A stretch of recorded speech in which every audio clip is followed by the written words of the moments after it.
Amém, queridos. O título dessa pregação hoje é Arrependimento ou Remorso. Na verdade, eu fui procurar ali o significado desses dois termos, né? E até mesmo se você for procurar no dicionário, eles são muito semelhantes, né? A gente pode confundir mesmo, até mesmo o significado disso, né? Afinal de contas, quando você comete um erro, né, e aquilo te traz a consciência desse erro, o que eu sinto como cristão? É de fato um arrependimento diante daquilo, ou é um remorso daquilo? Então depois eu vou tratar um pouco sobre o significado desses termos, mas basicamente a gente vai tratar isso, né, que esse capítulo 7 dessa segunda carta de Paulo aos Coríntios, ele vai tratar essa questão do arrependimento, do remorso. Então, é ele mesmo quem menciona esses dois termos aqui e faz uma diferenciação entre eles, ok? Então, lá, versículo 1 diz assim: Amados, visto que temos essas promessas, então guarde bem essas palavras, visto que temos essas promessas, purifiquemo-nos de tudo que contamina o corpo e o espírito, aperfeiçoando a santidade no temor de Deus. Então, Paulo começa lançando esse capítulo, tratando essa questão da santidade. Mas essa santidade que ele vai propor agora, nos desafiar a buscar na nossa vida, parte de alguma coisa que ele está falando aqui antes. Ele falou assim: olha, nós temos algumas promessas na nossa vida, e é baseado nestas promessas que nós temos então que buscar uma vida de santificação nas nossas vidas. E quais são essas promessas que Paulo está falando? É as promessas que estão lá no capítulo anterior, no capítulo 6. Lá nos últimos versículos, versículo 16 e 18, Paulo fala assim, ó: visto que temos tal promessa. Daí ele vai falar qual que é a promessa.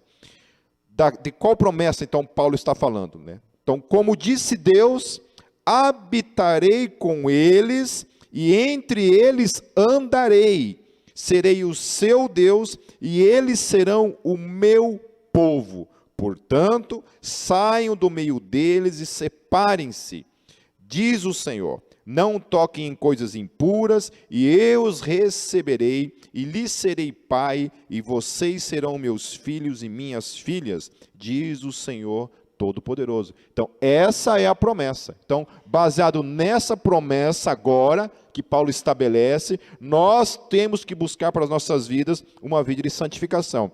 Então, é baseado nessa promessa que devemos buscar purificação de tudo que contamina tanto o corpo quanto o espírito. Amém?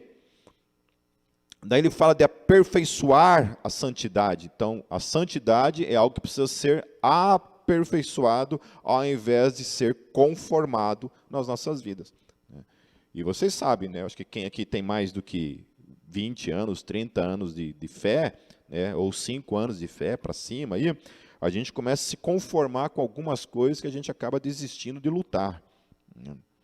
A coisa mais comum, por exemplo, no meio da igreja, que a gente vê isso acontecendo corriqueiramente falando, e a gente se acostuma com o pecado e vai, né, cometendo ele, e a gente não consegue muitas vezes mudar na nossa vida, por exemplo, é a fofoca, né, a maledicência, o falar mal dos outros. Isso é uma coisa que muitas vezes está no nosso meio e a gente não consegue largar isso, né? Continua fazendo esse tipo de pecado. E por aí vai, né? Então Paulo fala isso, fala assim, olha, busque aperfeiçoar a tua santificação. Ou seja, não é para você se conformar com aquele hábito pecaminoso, e a gente vai tratar um pouco sobre isso, né? Mas não pode se conformar, você tem que buscar uma mudança na sua vida. Não é para se conformar, aperfeiçoe isso na sua vida.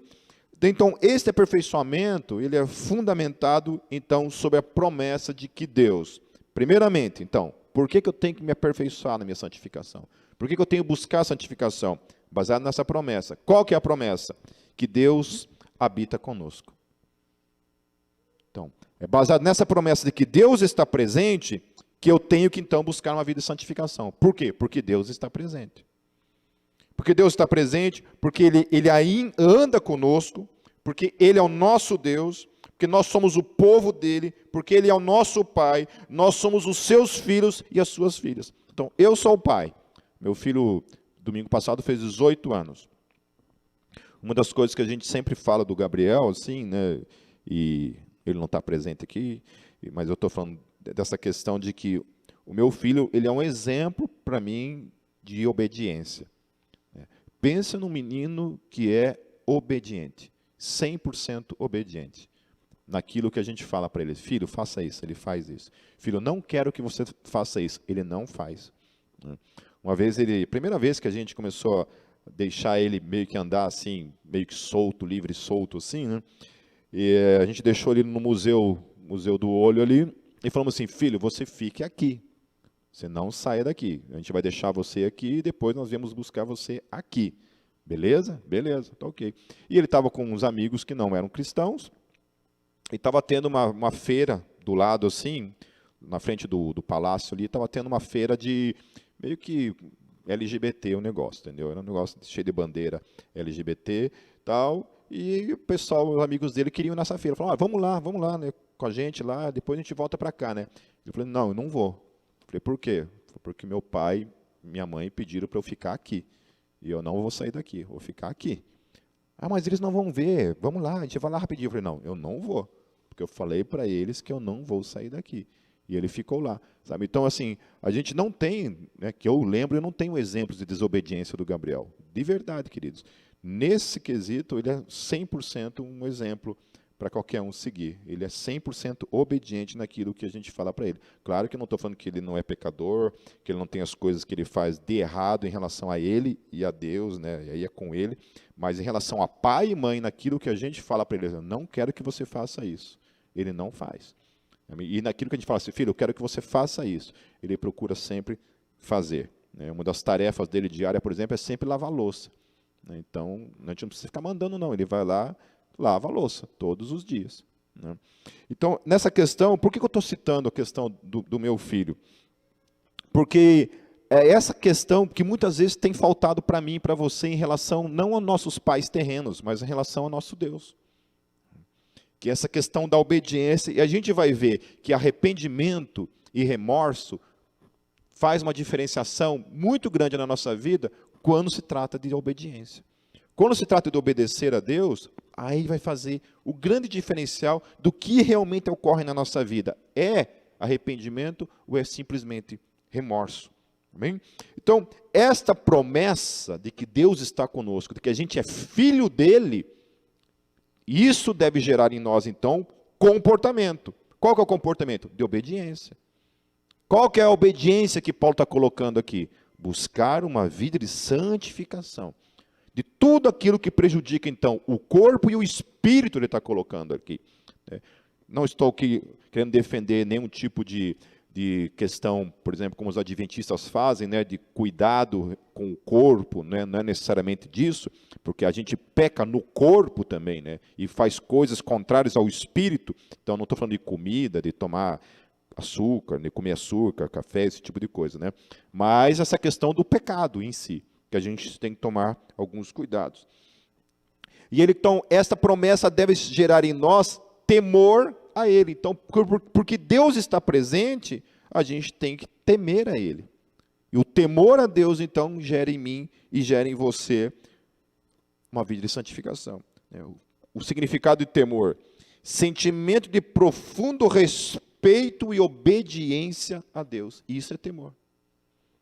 É isso que Paulo está falando assim, olha, a vida de santificação, ela tem que ser gerada por esse profundo respeito e obediência a Deus. Amém? É porque eu tenho por Ele esse profundo respeito e essa vida de obediência. Então, é isso que, vendo um vídeo que mandaram para mim, lá o meu cunhado mandou para mim no WhatsApp, um vídeo muito interessante falando a respeito da relação de uma mãe com o seu filho, né? E o filho já era um psicólogo, e ele falando disso, né? Que uma vez ele falou para a mãe dele assim, olha, mãe, eu vou para tal cidade, né? Ela falou assim, vai não. Eu falei, claro que eu vou. Não, você não vai. Ah, então tá bom. Deixa eu chegar nos meus 18 anos. Ela falou, você também não vai. Mas por que eu não vou? Eu falei assim, porque eu não quero. Porque eu não quero. Eu não quero que você vá e pronto, final. E daí ele falou para ela assim, eu falei assim, então tá, tudo bem, mas eu não vou amar você então. Falou uma coisa assim para ela. Ele falou assim, mas eu não quero que você me ame. Eu quero que você me respeite. E enquanto você morar aqui, você tem que me respeitar. O amor é uma escolha tua. Mas não é isso que eu exijo de você. Eu exijo de você que você me respeite. Como sua mãe, eu estou dizendo que você não vai. Enquanto você morar aqui dentro de casa, você não vai. Depois que você sair de casa, se for dono do teu nariz, aí você faz o que você quiser, você vai para onde você quiser. E aí ele estava falando isso, que quando ele foi para a faculdade estudar dentro da psicologia, uma das coisas que ele viu lá é que o amor, ele é o resultado do respeito. Você só ama quem você respeita. Você só ama quem você respeita. O amor é o resultado do respeito. É por eu respeitar, por eu reconhecer quem você é, eu amo você. Ele estava falando isso. Então, aquilo que aquela mãe estava dizendo para ele, eu falei assim, olha, eu quero que você me ame como resultado de quem eu sou. Eu sou sua mãe. Então, quando a gente obedece pai e mãe, a gente obedece pai e mãe por causa daquilo que eles são. Pai e mãe. E nós temos que ter todo o respeito por eles. É claro que existe pai e mãe aí fora da casinha, né, que não se encaixa talvez num tipo de perfil de alguém que a gente gostaria de respeitar e amar, porque tem um certo comportamento talvez reprovável, né, mas a Bíblia fala, honra teu pai e tua mãe, para que seus dias se prolonguem sobre a face da terra. Porque talvez no exemplo do respeito para com o pai e a mãe, isso se reflete também na relação com o nosso Deus. Quanta gente que tem dificuldade de enxergar Deus como pai e respeitá-lo como pai, justamente por causa da experiência com o pai ou com a mãe terreno. Então no versículo 2, Paulo continua dizendo assim, concedam-nos lugar no coração de vocês, a ninguém prejudicamos, a ninguém causamos dano, a ninguém exploramos. Não digo isso para condená-los, já lhes disse que vocês estão em nosso coração, para juntos morrermos ou vivermos. Tenho grande confiança em vocês, e de vocês tenho muito orgulho. E daí guardem agora também essa frase. De vocês eu tenho muito orgulho, que a gente vai ver o que Paulo está falando em relação a esse tipo de orgulho que ele tinha deles. Por que Paulo tinha orgulho da igreja de Corinto? Daí continuando, sinto-me bastante encorajado, minha alegria transborda em todas as tribulações, pois quando chegamos à Macedônia, não tivemos nenhum descanso, mas fomos atribulados de toda forma, conflitos externos, temores internos. Deus, porém, que consola os abatidos, consolou-nos com a chegada de Tito, e não apenas com a vinda dele, mas também com a consolação que vocês lhes ministraram. E ele nos falou da saudade, da tristeza e da preocupação de vocês por mim, de modo que a minha alegria se tornou ainda maior. Então, por que Paulo está falando que quando eles chegaram na Macedônia, eles não tiveram nenhum descanso? Eles foram atribulados, tiveram muitos problemas na Macedônia. Então, isso também remete lá para aquilo que está lá em Atos 16, 22, 24. O que acontece? Quando eles estão lá naquela cidade evangelizando, a cidade de Filipos, se eu não me engano, eles estão lá em Filipos e aparece uma jovem possuída por um espírito de adivinhação. E ela fica durante dias perseguindo eles e falando assim, olha, esses são os filhos do Deus vivo, e começa a falar algumas coisas em relação a eles. O que ela estava falando em si não era uma coisa ruim. O problema é que Paulo, uma hora ele fica meio que de cara com aquilo ali, meio que se enche daquilo ali, e ele repreende o espírito ou o demônio que estava agindo por meio daquela pessoa. Olha só, que muitas vezes o diabo fala em nome de Deus. E ele repreende aquele espírito que estava naquela moça, e aí aquelas pessoas que lucravam por meio daquela adivinhação que ela trazia, perderam a sua fonte de lucro, e aí vão atrás de Paulo e Silas, e eles são presos, e aí eles apanham um monte, são presos, o texto fala que eles ficam ali aprisionados, realmente os pés assim, né, e as mãos assim, como tipo uma anca de boi assim, o texto fala, né?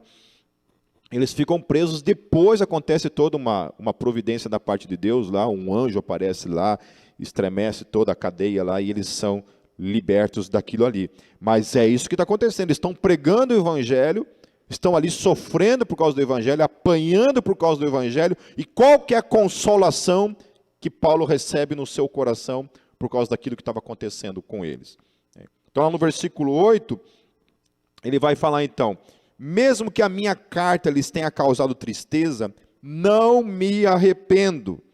É verdade que a princípio me arrependi, pois percebi que a minha carta os entristeceu ainda por pouco tempo. Então Paulo começa a apontar a razão do orgulho dele.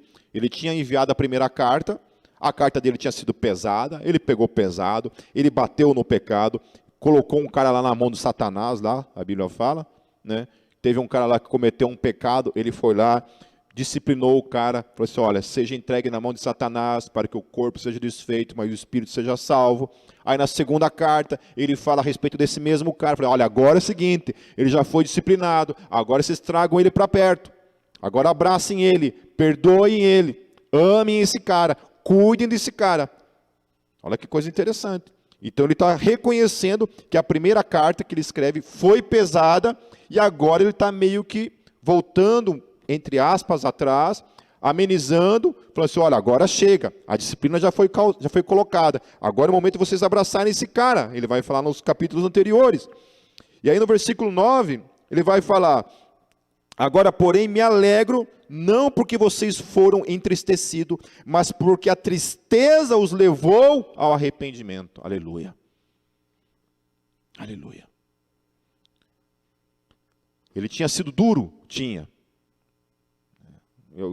Lendo isso daqui, isso aqui me consola, porque as piores pregações para mim, as vezes em que eu preguei, foram as vezes em que eu fui duro com a igreja. Eu saí arrasado do culto. A Kátia, ela sabe disso. Quantas vezes eu falei: nossa, eu odeio fazer isso. Odeio pregação assim, que a gente chega lá e pega pesado com a igreja, né? E é engraçado, porque sempre funciona ao contrário, né? Quando eu vou no púlpito, assim, às vezes que eu fui para o púlpito e trouxe uma palavra de confronto, assim, pesada para a igreja, meu Deus, saía numa alegria. Parece mulher de malandros, gosta de apanhar, sabe? Ai, Pipe, a palavra ontem foi uma benção. Meu Deus, eu estava arrasado. Estava triste porque eu tinha sido pesado com a igreja, pegado pesado. E é isso. Daí eu olhei o Paulo e falei: Paulo também era assim? Então, se Paulo era assim, também posso ser. Né? Posso ficar mal. Né? Não preciso ficar feliz com isso. Mas daí era isso. A tristeza, a palavra muitas vezes, precisa ser assim. Precisa confrontar o nosso coração. Porque a gente às vezes só love, a gente vai ficando meio que acostumado com o pecado, a gente não tem mais confronto na nossa vida. E aqui Paulo está falando isso: olha, eu me arrependo, fiquei triste porque tive que pegar pesado com vocês, mas agora aquela minha tristeza se tornou em alegria, porque eu vi o resultado disso. Eu vi o resultado do que aconteceu, porque a tristeza os levou ao arrependimento. E a palavra arrependimento aqui é aquela palavrinha que o Brunello gosta de usar bastante, né? A metanoia. Porque a tristeza de vocês levou vocês à mudança de mente, à mudança de comportamento.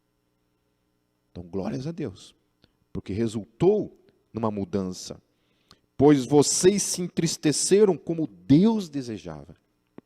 Então, o tipo de tristeza que às vezes vem sobre mim e sobre você, que provém de verdade da parte de Deus, é boa. É bom quando a gente fica triste pelas burradas, pelas cacas que a gente faz na vida, pelos erros, pelas estupidezes, pelas idiotices que a gente faz na vida, pelas escolhas erradas.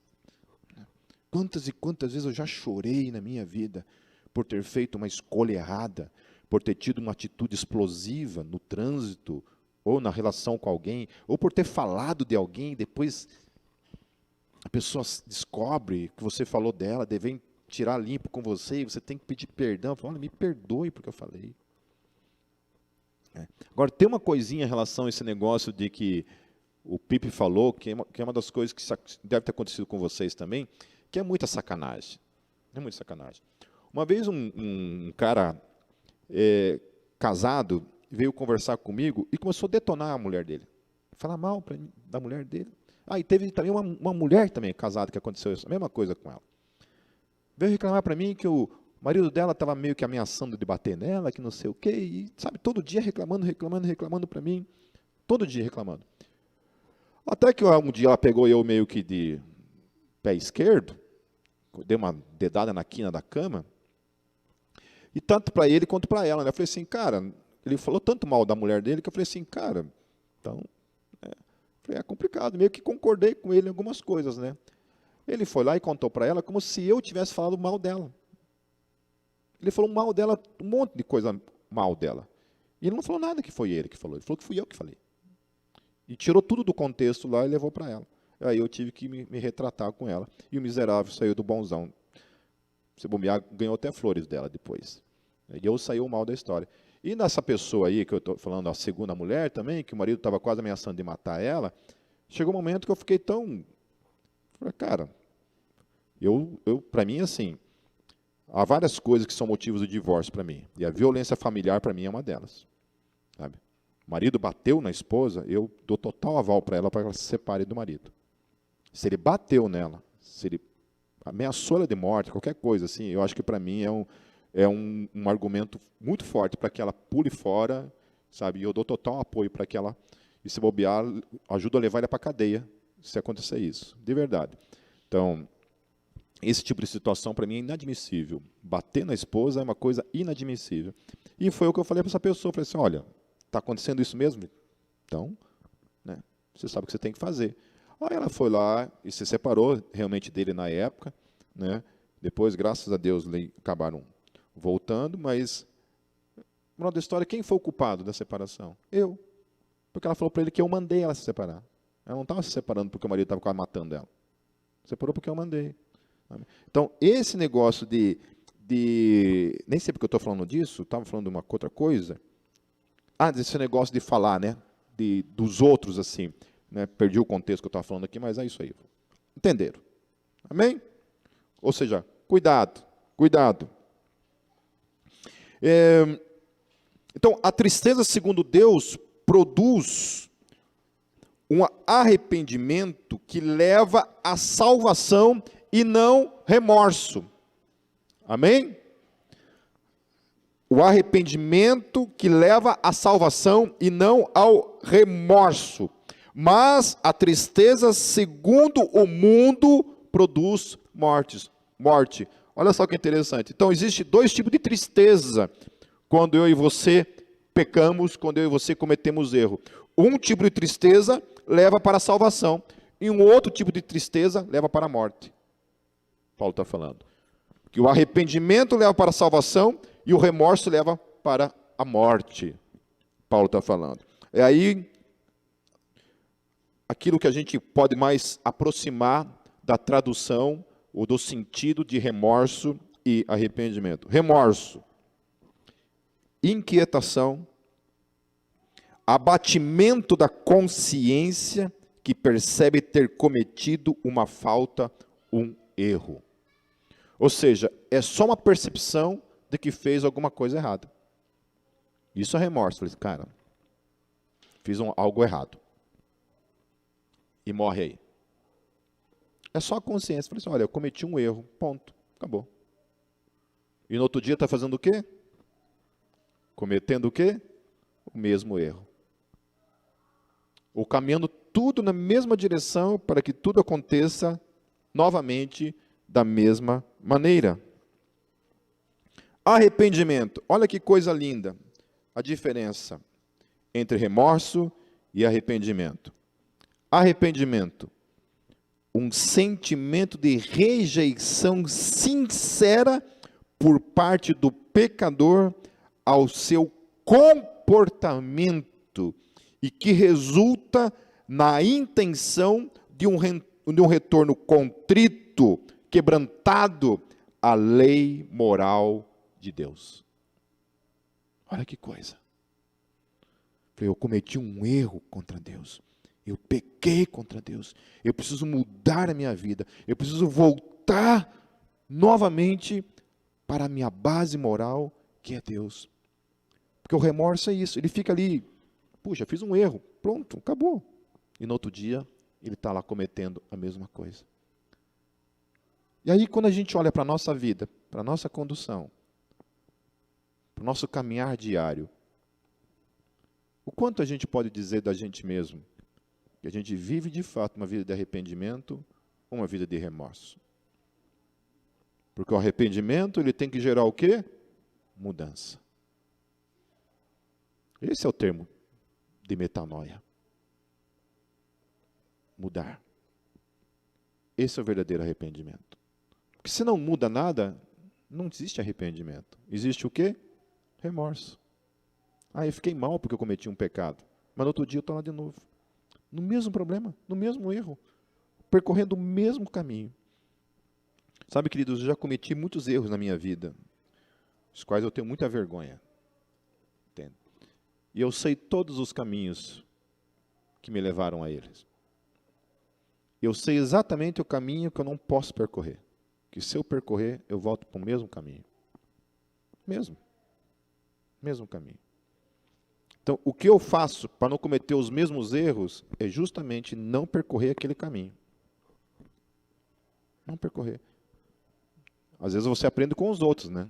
Você fala assim, olha, eu sei que se eu percorrer aquele caminho que aquele cara percorreu, eu sei que eu vou fazer aquilo lá também de errado. Né? E tem aquilo que você aprende com você. Fala assim, olha, eu já percorri esse caminho, eu já cometi esse erro. Então, eu não vou por aí.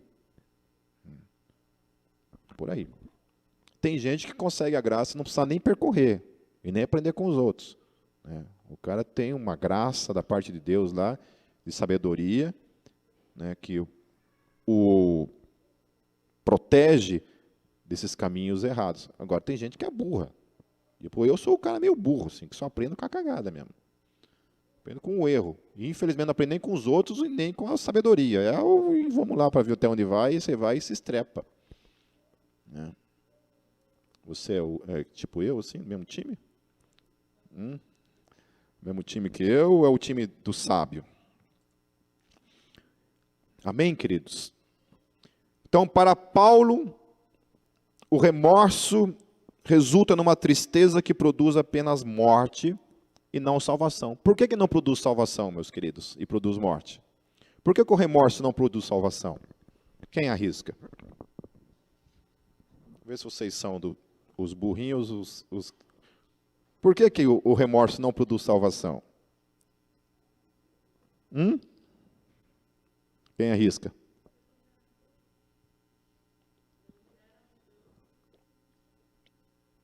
Exatamente, a Ju falou. Não gera mudança. E se não gera mudança, não gera salvação. Logo, se eu ficar ali insistindo no erro, na burrada, eu vou permanecer no pecado. E se eu permaneço no pecado, isso denota que eu não sou nascido de novo. E se eu não sou nascido de novo, eu não sou salvo. E se eu não sou salvo, justamente vou para onde?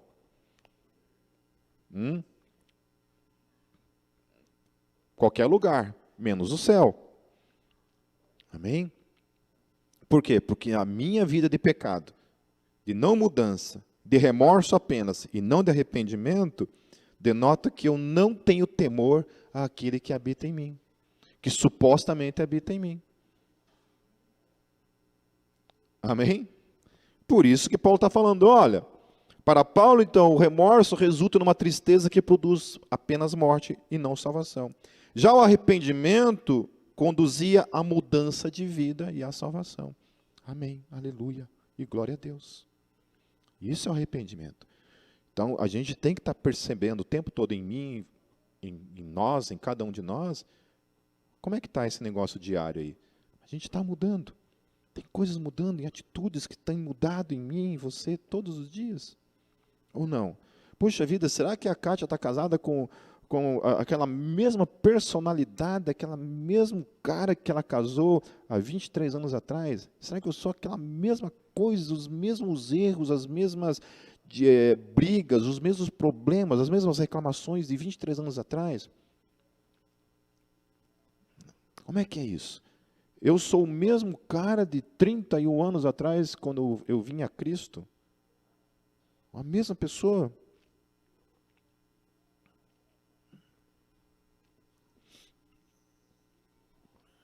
Deixa eu correr aqui, queridos. Versículo 11. Vejam o que essa tristeza, segundo Deus, produziu em vocês.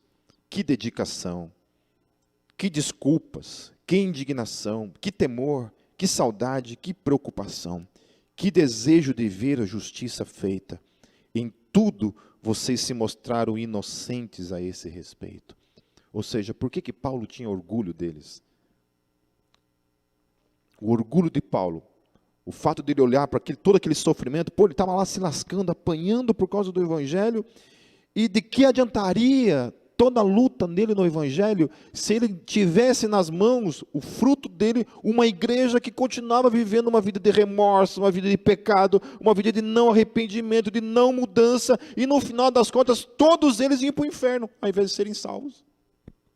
E agora ele começa a receber notícias da parte de Tito, de que aquela igreja, a qual ele havia exortado, levado, de alguma forma, à reflexão da sua condição, da aceitação do seu partidarismo, dos seus pecados ali em relação à sexualidade, em relação à idolatria, em relação às heresias, que ele havia tudo batido de frente com eles na primeira carta, e agora eles haviam se arrependido. E Paulo falou, olha, isso daí que consola o meu coração, que o meu trabalho, o meu esforço não é em vão, porque isso aí é igreja, isso daí é a eclésia do Senhor, a reunião de pessoas que estão buscando diariamente uma mudança de vida na sua mente, na sua conduta, na sua moralidade, na sua busca, porque teme a Deus, porque de fato aí a fé desses caras faz sentido, porque Deus tinha dado para eles uma promessa que estaria presente na vida deles, de que eles seriam seus filhos. Aí sim, os filhos de Deus estão se conduzindo, de fato, de acordo com essa promessa. Uma vida de santificação e busca de arrependimento nas suas vidas. Assim, se lhes escrevi, não foi por causa daquele que cometeu o erro, nem daquele que foi prejudicado, mas para que diante de Deus vocês pudessem ver por si próprios como são dedicados a nós. Por isso, tudo fomos revigorados.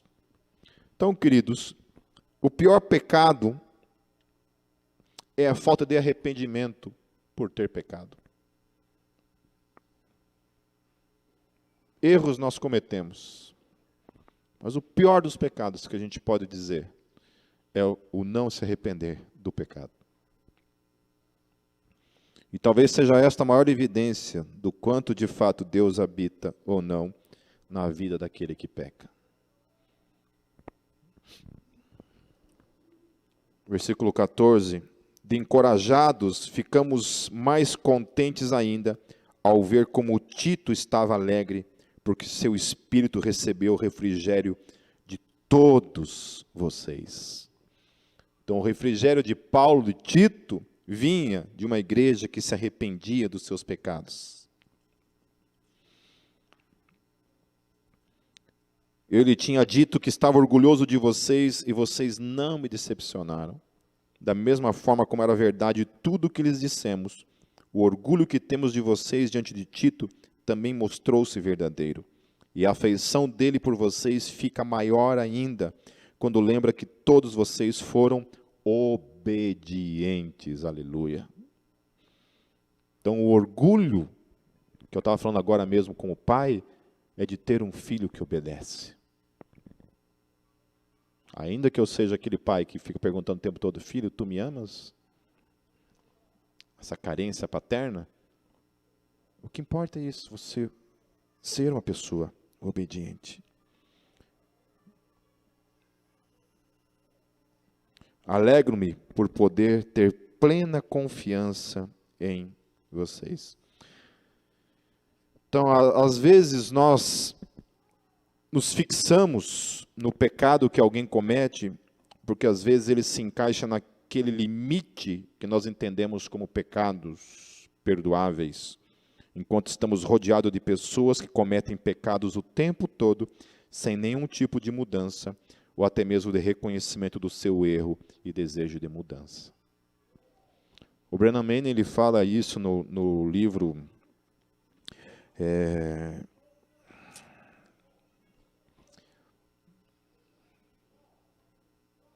Não é o evangelho maltrapilho, não é o impostor que vive em mim. Quê? Não é falsos metidos impostores. Oi? Assinatura de Jesus. No livro Assinatura de Jesus, o Brennan ele fala isso, que o nosso grande problema é comparar sempre a nossa espiritualidade, a nossa vida cristã, na horizontal. E esse é um problema, porque daí a gente tem esses pecados graves, né? Aí quando eu vejo gente lá julgando o cara que cometeu tal erro, eu falo assim, tá, meu querido, e daí que ele cometeu tal erro? Isso é um problema dele com Deus. Né? O que você tem que fazer é ir lá, falar com o irmão, irmão, você está pisando na bola, saia dessa, muda de vida, tal. Amém? Aí não quer se arrepender, aí você lança na mão do Satanás, né, e pronto, vai para o diabo então. Né? Mas é isso.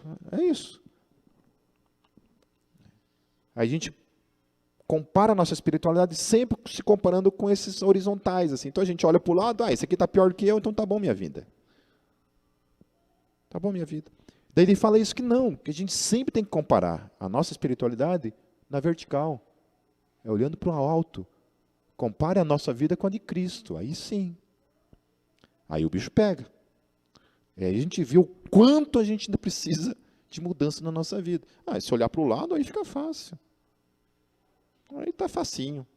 É tanta gente para a gente comparar e se achar melhor. Né? Então, todos nós temos os nossos bodes expiatórios.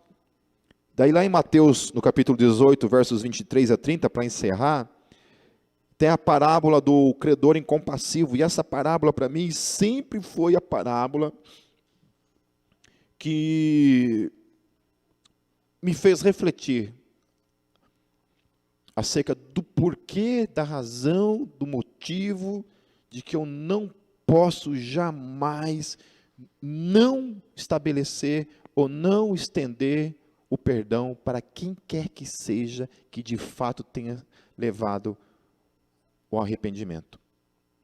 Não estou falando de remorso, mas estou falando de arrependimento. De pessoas que verdadeiramente se arrependem dos seus pecados e mudam suas vidas. O que acontece nessa parábola? A gente não vou precisar ler, eu vou só descrever rapidinho. Havia um cara que tinha uma dívida impagável e o seu patrão vai lá cobrar essa dívida dele. Ele chora diante do patrão e fala assim, olha, eu não tenho como pagar essa dívida. Eu não tenho. O patrão olha para a condição dele, que ele não tinha como pagar, e perdoa a dívida dele. Lembrem-se, era uma dívida que ele não tinha como pagar. Não tinha como. Era impossível ele pagar aquela quantia. E o patrão dele o perdoa. Um conservo desse que foi perdoado devia uma quantia pagável, pouca, mas também não tinha condições de pagar a dívida. O que esse cara faz? Ele perdoa porque ele foi perdoado? Ele estende graça porque recebeu graça? O que ele faz, o texto fala? Ele manda prender o cara e não perdoa a dívida, que era uma dívida pagável, menor. E aí, o que tinha perdoado a dívida dele, volta e vê a situação, porque alguém foi lá e contou, ele fala assim, então é o seguinte, manda prender o cara, desfaz o perdão e prende o cara por causa disso, porque não estendeu o mesmo perdão para aquele que devia. E a gente brinca com isso. É assim com a gente. Quando a gente não estende perdão por aquele que de fato se arrepende, a gente está dizendo para Deus, não me perdoe pelo que eu fiz. Não me perdoe, porque eu não vou perdoar. Se eu não perdoo, eu também não quero que você me perdoe. E a mensagem que Deus nos dá com essa parábola é que quando eu perdoo, eu estou perdoando não porque a pessoa merece, mas eu estou perdoando sempre por causa da minha condição de perdoado. E é uma obrigação, o texto fala, que se eu não perdoar, eu não serei perdoado.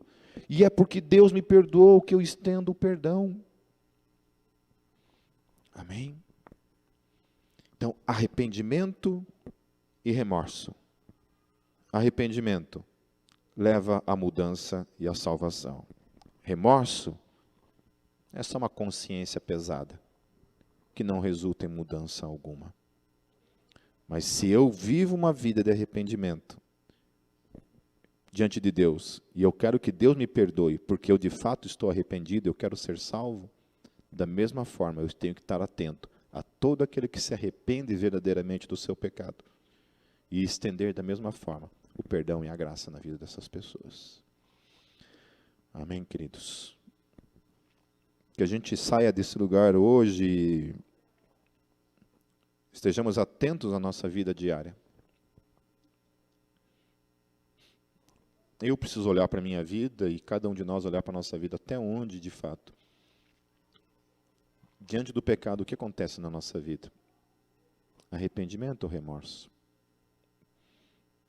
Eu espero em Deus que todos nós, como consolo para a alegria da igreja, que a gente viva uma vida de arrependimento, de temor ao nosso Deus e obediência ao nosso Deus, porque isso é arrependimento real, obedecer. E Paulo começa esse capítulo dizendo que nós devemos buscar o quê? Uma vida de santificação, de aperfeiçoamento da santificação diária.